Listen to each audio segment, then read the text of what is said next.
everyone, welcome back to the Impatient Colorist. Today we are doing a really quick and easy tutorial coloring a cupcake in just 4 colors. That's right, 4 colors, because that's all we are, impatient, and we want it done. So you'll need your Prisma White, Sienna Brown, Blush Pink, and Crimson Lake. Now, normally I use the blender pencil. Today we will actually be using our white to blend.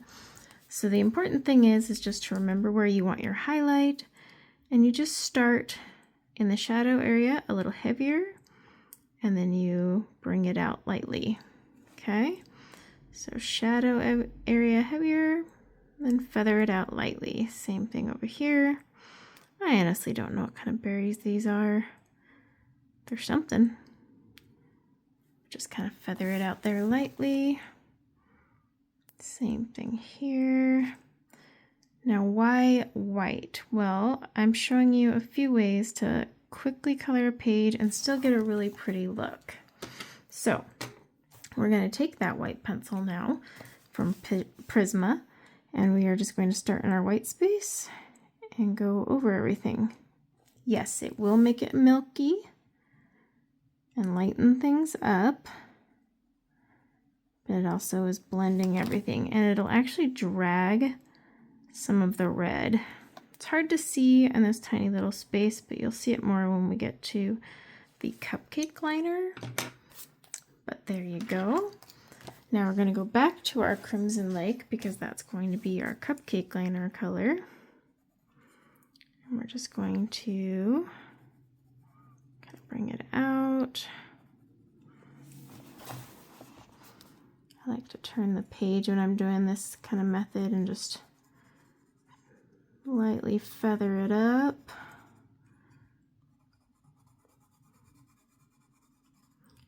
And this is a really good way to learn how to use your Prismas if you're new to them, because they are very opaque, very soft. They can easily frustrate a person when they're not used to them. They frustrated me as well, so I get it. Just trying to get these little spots here. I'm not pressing super hard. I'm just kind of trying to get, again, not pressing hard, just trying to get some color down. I'm going to bring some color up here. Now the reason I'm flicking it like this is just so it's not a big block, okay? Then I'm just going to take my white again and basically just kind of go over everything here.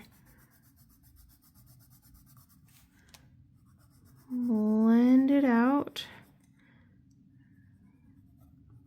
Getting into the reds. See, it's kind of turning my Crimson Lake into more of a pink, which is fine, but it's still preserving my highlight.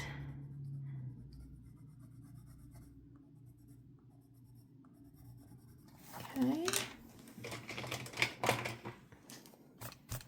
There we go. All right, next color. We are taking Sienna Brown. I am just kind of putting that here.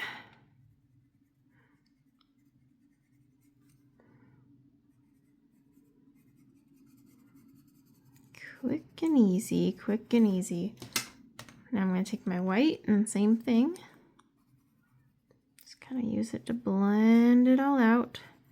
It does drag a little color, but that's fine. It doesn't drag as much as the colorless blender.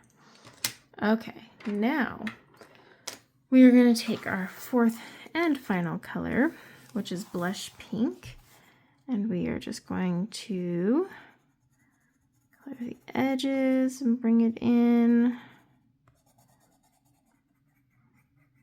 just kind of feathering it in there, very light.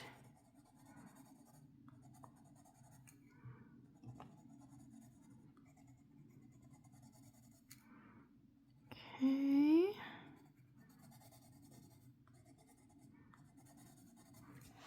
All right, then we're gonna go up top. I'm just gonna put some up top here, maybe some right here. Some at the bottom here.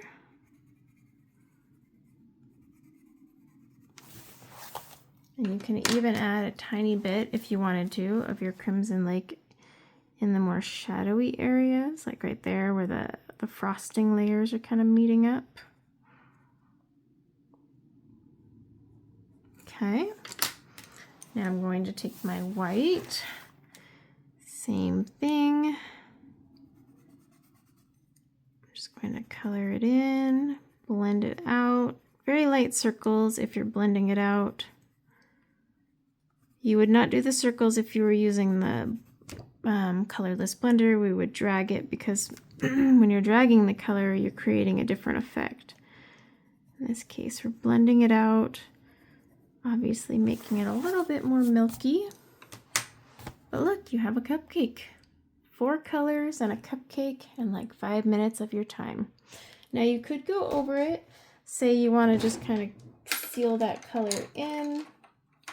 I would recommend using something more like a Splendor blender because we don't want to drag the color. We've already done what we want with the color.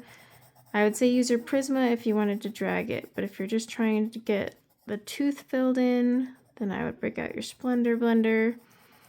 And what this does is it just makes sure that everything's like kind of final in there.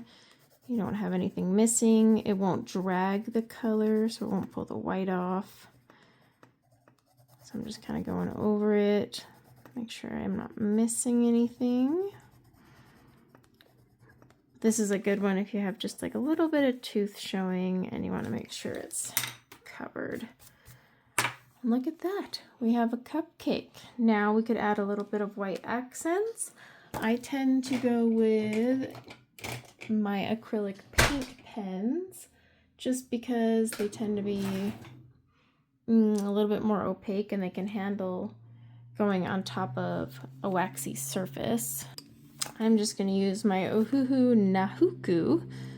This is a white acrylic paint pen. You just kind of shake, but like maybe I'll just add some accents here and there. Maybe add some little dots to my frosting. And you can even go as far as to outline your frosting if you wanted to, kind of like I did over here. Or you can just add a little bit of accents and call it a day. I think I'm just going to call it a day with accents, but whatever you want to do. And there you go. Quick and easy and literally 4 colors. So hopefully that was a quick tutorial. Tomorrow we'll tackle this little guy and we'll even start doing some ink tints because that is even more fun and more fast. And we'll use more techniques with the colorless blender. So stay tuned. Until next time, guys, take care. Bye now.